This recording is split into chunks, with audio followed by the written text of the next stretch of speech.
이제 내일 모레 선거라 지금 뭐 방송에도 미디어에도 SNS에도 난리인데 참 이게 이렇게 어렵고 힘들고 복잡한 일이구나 이런 생각도 드는데, 그 속에서 우리는 늘 주님께 맡기고 누가 되어도 그 속에서 선한 일들이, 때로는 그가 악할지라도 그것으로 인하여 우리나라가 더 나아가기를 우리는 오직 기도하고, 우리가 깨어있고 우리가 더 최선을 다하는 우리의 삶을 살 때 이 나라와 이 민족이 무너지지 않고 살게 될 줄로 믿습니다. 자, 우리 오늘 요한복음 13장에 있는 말씀을 읽었습니다. 우리가 1장부터 12장까지의 예수님이 어떤 분이냐라고 하는 얘기를 했어요. 이제 13장부터 17장까지는 예수님이 돌아가시기 마지막 밤, 마지막 한 주간 동안 이 땅에 살아가는 우리들을 향해서 들려주고 싶은 이야기들을 계속하고 있어요.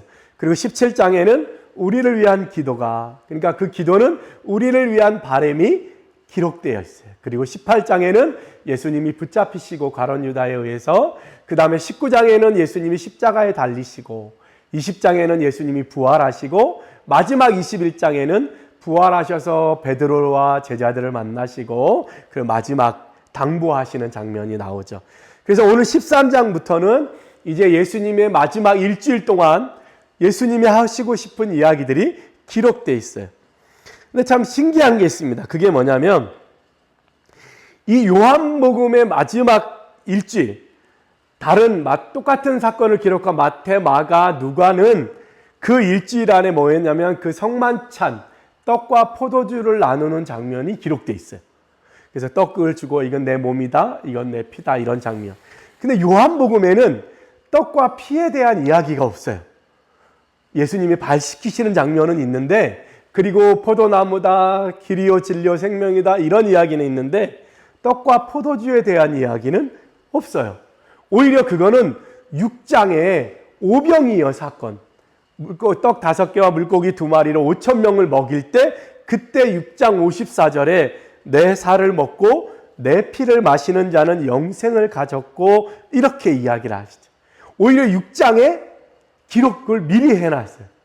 그리고면 요한복음이 더 강조하고 있는 건 뭐냐면 오히려 성령에 대한 이야기들을 하고 있어요. 성령이 오시면 너희를 도울 거고 너희에게 능력을 줄 거고 너희가 잘 이길수록 할 거다라고 하는 이야기를 오히려 더 길게 써놨죠. 왜 그랬을까요? 이것은 요한복음의 주제하고 관련이 있어요.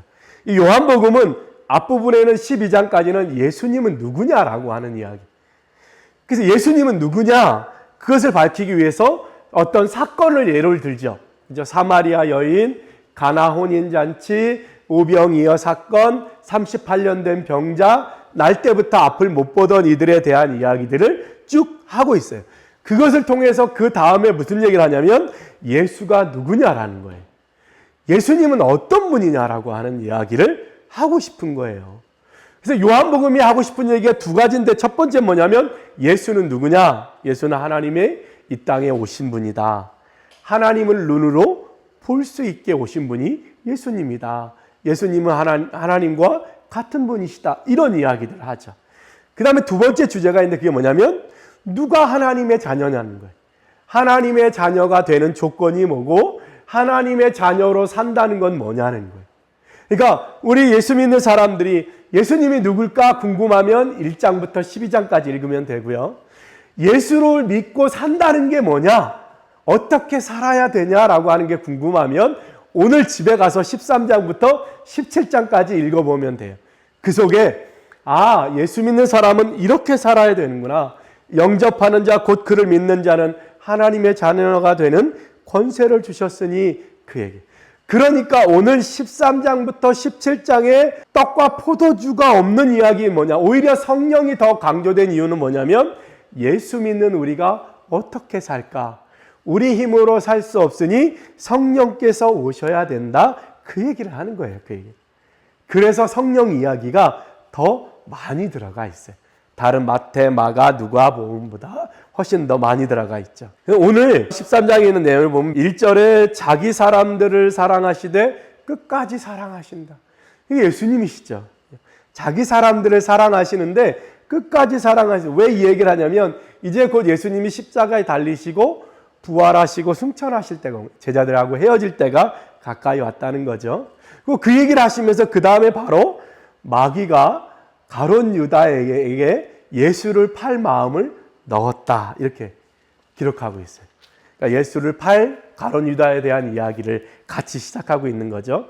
그 다음에 3절, 4절부터는 뭐냐면 예수님이 제자들의 발을 씻겨요. 세족식이라고 하죠. 그리고 그 다음에 그 발을 씻겨주는 건 너희도 나와 같이 하라는 걸 본을 보인 거다. 내가 선생과 주로 겸손하게 너희의 발을 씻긴 것처럼 너희도 너희의 주변에 있는 사람들의 발을 씻기는 겸손하고 섬기는 사람이 되라. 그런 이야기들을 쭉 하고 있습니다.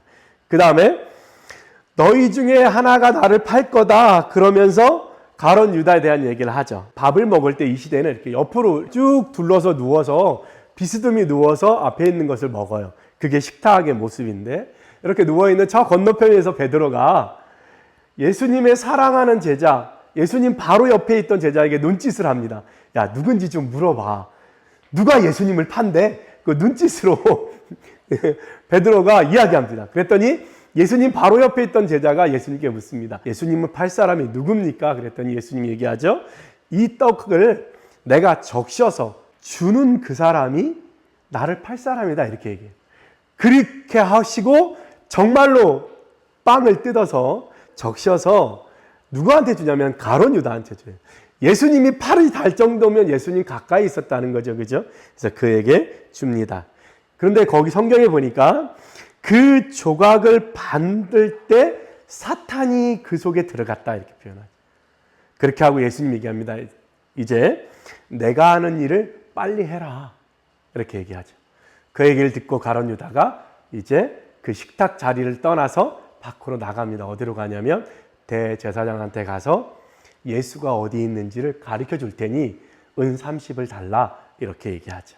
그래서 은 30을 받고 예수님이 계신 곳을 안내해 주기로 약속을 하죠. 그런 장면이 이어집니다. 가룟 유다가 나간 다음에 바로 예수님이 뭐라고 했냐면 이제 하나님이 나로 인해서 영광을 받으셨다, 이렇게 얘기해요.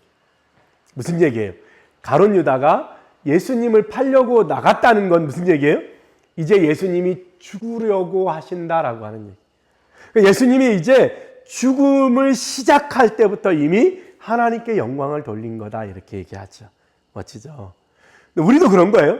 우리가 믿음으로 행할 때 어떤 일을 했기 때문이 아니라 하고자 마음 먹을 때 이미 하나님이 영광을 받으시는 거예요. 내가 하나님 앞에 이걸 해야지 라고 마음 먹을 때 하나님이 이미 영광을 받으시는 거예요. 그리고 그 일을 누가요?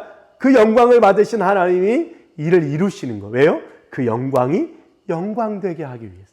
그래서 우리가 마음 먹는 게 굉장히 중요해요. 결단하는 게 굉장히 중요해요. 그 결단할 마음을 주신 것도 귀하고, 그죠? 우리가 결단할 때 이미 하나님이 영광 받으신다는 걸 오늘 본문에서 알 수 있어요. 그 다음에 예수님이 뭐라고 말씀하시냐면 새 계명을 너희에게 주노니 서로 사랑해라, 이렇게 얘기해. 서로 사랑하라. 내가 너희를 사랑한 것 같이 너희도 서로 사랑해라. 이게 새로운 계명, 그죠? 새로운 율법, 새로운 계명이라는 거죠. 우리 신약을 사는 우리들에게 주신 계명이 서로 사랑하라, 서로 사랑. 그 다음에 내가 이제 천국에 갈 거다. 그런데 너희들은 지금은 못 오지만 언젠가 나와 같은 길을 걷고 나 있는 곳에 너희도 올 것이다, 이렇게 얘기하죠. 그때 시몬 베드로가 나서죠. 뭐라고 했냐면 주여 어디로 가시나이까? 여러분 많이 들어봤죠? 주여 어디로 가시나이까? 코바디스에 나오는 그 명장면이죠. 도미네 코바디스. 주여 어디로 가시나이까? 신약 시대에 베드로가 핍박을 피해서 예루살렘을 빠져나가서 도망가요. 핍박이 너무 심하니까 죽음의 위험 앞에 있으니까 사람들이 사도요 빨리 피하세요, 이렇게 하고 예루살렘을 빠져나가죠. 근데 가는데 예수님이 지나가시는 거예요. 그래서 주님 어디 가시나니까 도미네 코바디스 그랬더니 예수님이 뭐라고 그래요? 나는 네가 버리고 온 예루살렘으로 간다, 이렇게 얘기하죠. 그래서 그 말에 이 베드로가 회개하고 다시 예루살렘에 가서 십자가에 달려 죽는데 나는 예수님하고 똑같이 똑바로 달릴 자격이 없다. 그래서 십자가에 거꾸로 매달려서 죽었다라고 하는 그런 이야기들이 전해져 내려오죠. 주여 어디로 가시나이까? 도미네 코바디스, 이렇게 하죠. 예수님이 나 있는 곳에 너희가 올 수가 없지만 나중엔 오게 될 거야. 그때 베드로가 얘기하죠. 내가 목숨을 버리겠습니다. 주를 위해서라면 목숨을 버릴 겁니다. 걱정하지 마세요, 주님. 난 주님과 같이 할 겁니다. 죽어도 같이 할 겁니다. 그래도 예수님이 뭐라고 해요? 닭 3번 울기 전에 네가 나를 모른다고 부인할 거다. 이렇게 얘기하죠. 원어로 얘기하면 이런 거예요. 네가 부인하기 전에 닭이 절대로 3번 울지 않을 거다. 이렇게 얘기하죠. 그러니까 네가 반드시 부인하게 될 거라고 하는 것을 오늘 본문을 통해서 설명하고 계세요. 이런 이야기들이 오늘 본문의 내용입니다. 오늘 여기서 우리는 3가지를 보려고 해요. 첫 번째 뭐냐면 우리가 아침 나눴던 것처럼 예수님이 어떤 분이냐? 사람을 사랑하시되 끝까지 사랑하신다.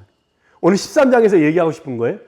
끝까지 사랑하신다는 게 도대체 뭐냐라고 할 때 오늘 13장 본문에 보면 뭐라고 되어 있냐면 바로 그 다음에 뭐냐면 예수를 팔 가룟 유다예요. 가룟 유다가 어떤 사람이냐면 예수님을 3년 동안 따라다닌 그것도 회계 장부를 맡은 굉장히 중요하잖아요. 그죠? 돈을 맡길 때 아무한테나 안 맡기죠? 계산을 잘하거나 똘똘하거나 충직하거나, 그죠? 그러니까 가룟 유다도 나름, 왜냐하면 열심당원은 우리나라로 얘기하면 독립운동하던 사람들이. 그래서 로마의 식민지잖아요? 로마를 쳐부수고 이스라엘을 해방해야 된다라고 하는 열정에 불타인 가룟 유다가 그런 열심당원이었어요.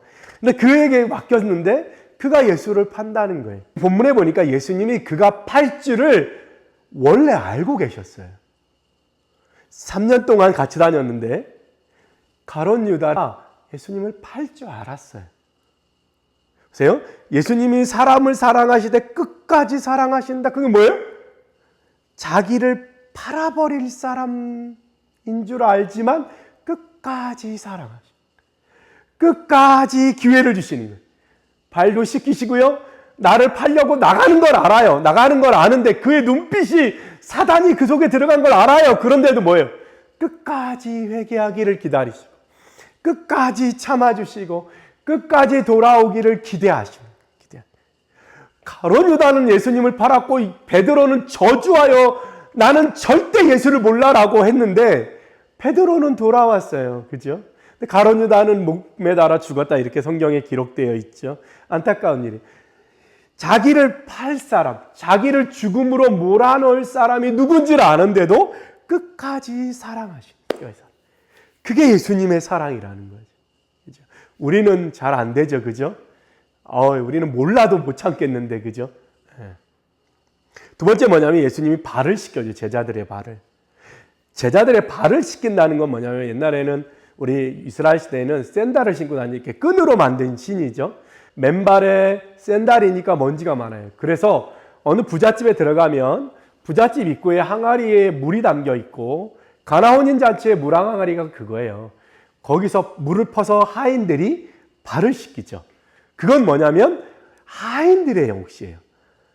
가장 더러워진 발을 씻어주는 것 가장 천한 하인들이 하는 거예요. 그건 오늘 예수님이 어떻게 해요? 주와 선생인 내가 너희들의 발을 씻겼다 이렇게 얘기하죠. 그죠? 아니 내가 존경하고 사랑하고 높은 사람 왕의 발이라면 혹시 우리가 할 수 있을지도 몰라요. 나의 생명을 구한 사람이라면 할 수 있을지 몰라요. 그렇지만 나보다 저 밑에 있고 오히려 그들이 나를 섬겨야 되는데 내가 발을 씻겼다. 이거는 당시에 굉장한 생각의 전환이 있을 수 없는 일이. 그걸 어떻게 해요? 예수님이 하셨다는 거였습니다.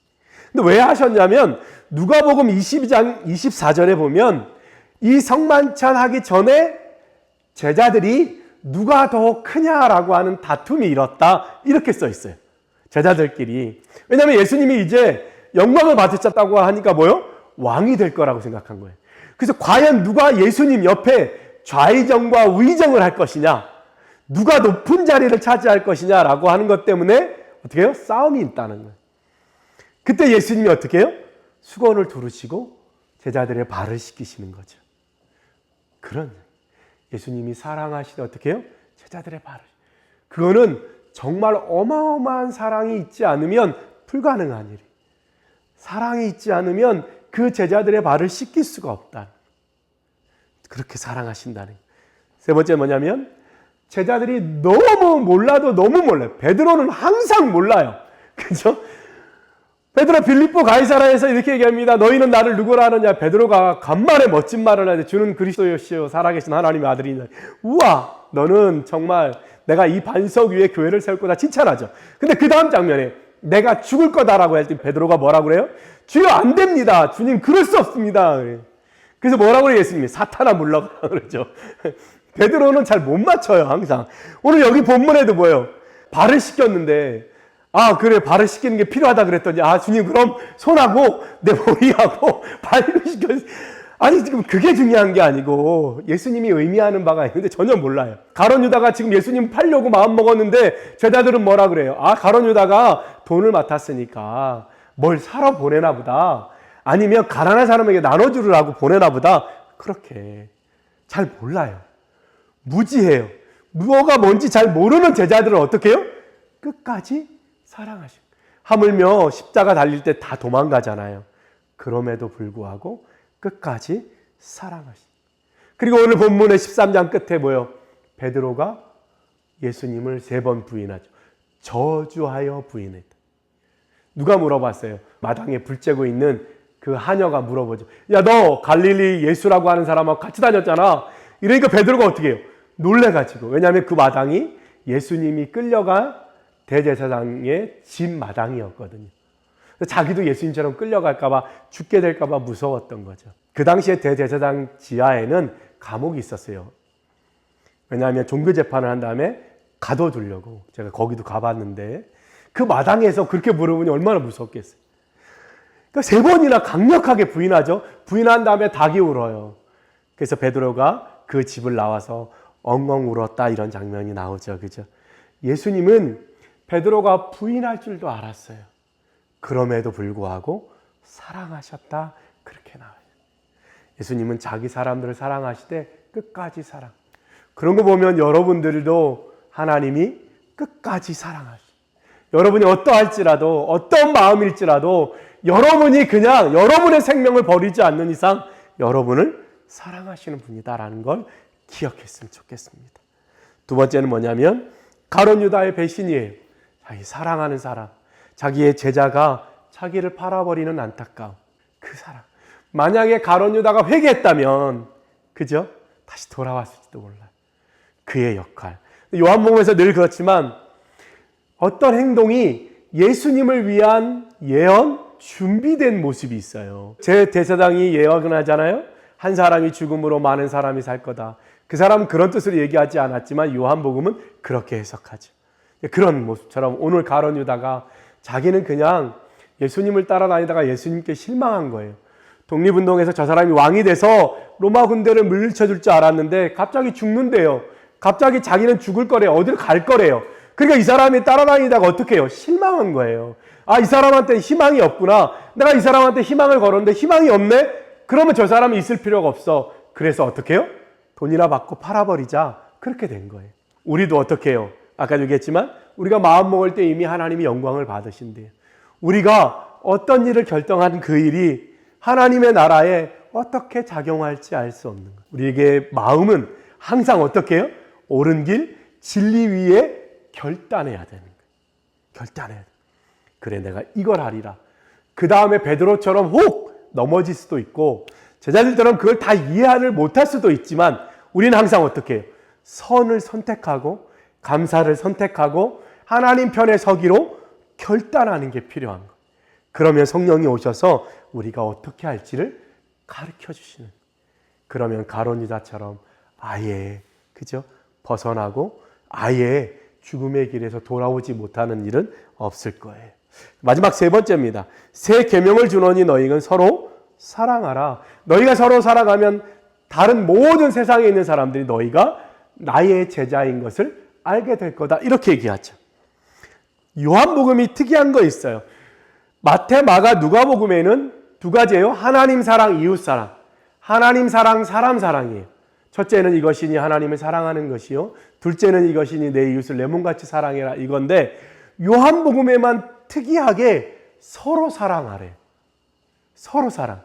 하나님 사랑, 이웃 사랑이 아니고 서로 사랑하라는 거예요. 서로 사랑. 이게 뭐예요? 이 그리스도인들이 살아가야 되는데 우리 그리스도인 공동체에서 가장 중요한 게 뭐다? 서로 사랑하는 거다. 왜 그랬을까요? 하나님 사랑, 이웃 사랑도 굉장히 중요하지만 이 요한복음 공동체는 요한복음 15장에 뒤에 보면 뭐라고 되냐면 사람들이 제자들을 미워할 거래요. 제자들을 핍박할 거래요. 제자들을 미워서 그들을 죽일 거래요. 그러니까 어떻게 해요? 그러한 상황 가운데서 우리가 이 핍박과 고난을 이길 수 있는 우리 공동체의 방법은 뭐다? 우리가 서로를 사랑하는 것밖에 없다. 우리가 이 고난을 이길 수 있는 방법은 우리가 서로 사랑하는 거예요. 사랑하는. 이게 중요하다는 거예요. 서로 사랑. 이길 힘을, 세상을 이길 우리 공동체의 힘은 서로 사랑하는 것밖에 없다. 그래서 오늘 요한복음은 예수 그리스도를 믿고 그 예수 그리스도 안에 살아가는 사람에게 가장 중요한 건 뭐냐? 사랑이다라고 얘기해요. 사랑.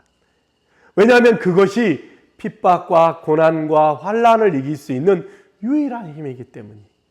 그래서 어떻게 해요? 이제부터 신약시대의 교회는 서로 발을 씻겨주고요. 그리고 서로 물건을 통용하며 고아와 과부에게 나누어 주는 일들을 벌이게 되는 거예요. 그래서 그 안에서. 그래서 사도행전 2장 표현에 아무도 굶는 사람이 없었다 이렇게 돼 있어요. 놀라운 일이죠. 그죠? 이게 하나님의 법칙이에요. 우리가 서로 사랑하면, 우리가 서로 함께하면 그것이 2배, 10배, 100배가 되는 거예요. 그래서 우리가 적은 것에 큰 힘이 나올 수 있는, 서로 사랑해라 이렇게 이야기하고 있는 거예요. 오늘 요한복음 13장에서 3가지를 얘기했습니다. 사람을 사랑하시되 끝까지 사랑하시는 주. 여러분이 어떤 위치, 어떤 마음, 어떤 잘못을 했을지라도 주님 앞에 돌아오기로 결단하면 그것으로 인하여 주님은 여러분을 받아주시고 사랑해 주시고 새로 시작할 수 있는 기회를 주신다. 어떻게 마음을 먹느냐가 중요한 것 같아요. 시작하는 것. 예수님이 내가 십자가에 달리기로 결정한 순간 이미 하나님은 영광을 받으시고 그 영광 받으신 것으로 인하여 이 일이 은혜 가운데 진행되도록 역사하십니다. 서로 사랑하래요. 우리가 혼자 살 수 없어요. 특히 우리 그리스도인들은 하나가 되고 서로 사랑하는, 서로 관심을 가지고 함께 해야 될 공동체라는 사실이 잊지 않았으면 좋겠습니다. 마지막으로 레오나르도 보프라고 하는 사람이 오소서 성령이여라고 하는 책에서 사랑을 가지고 믿음으로 살아야 될 일들에 대해서 이렇게 설명하고 있습니다. 예수를 따르는 것은 예수의 삶 속으로 들어가 특별히 가난한 이들을 위한 예수의 무조건적 사랑의 실천에 의지하며 하나님 나라 계획을 자신의 것으로 취하는 일이며 마침내 예수처럼 고난을 당하는 일이다. 이 일은 가난한 이들을 위한 정의와 그들의 해방에 헌신하는 일로서 순교를 당했던 많은 이들에게서 발생했다. 우리가 사랑 없이 선포하는 하나님은 우상일 뿐이다. 멋진 말은 하나님 서로 사랑하는 것, 그것이 순교하고 헌신하는 이들의 삶 속에서 나타났던 일이라는 것. 우리는 살면서 우리 예수 그리스도를 따라 예수의 삶 속으로 들어가는 우리들은 서로 사랑하고 서로 돌보고 서로의 발을 닦아주고 서로를 살피는 우리 모두가 되어 나도 살고 너도 살고 그것으로 인하여 주님이 영광 받으시고 그 영광 받으신 것으로 인하여 우리 삶을 영광되도록 이끄시는 놀라운 역사를 경험하는 여러분들 되시기를 예수님의 이름으로 축복합니다. 기도하겠습니다.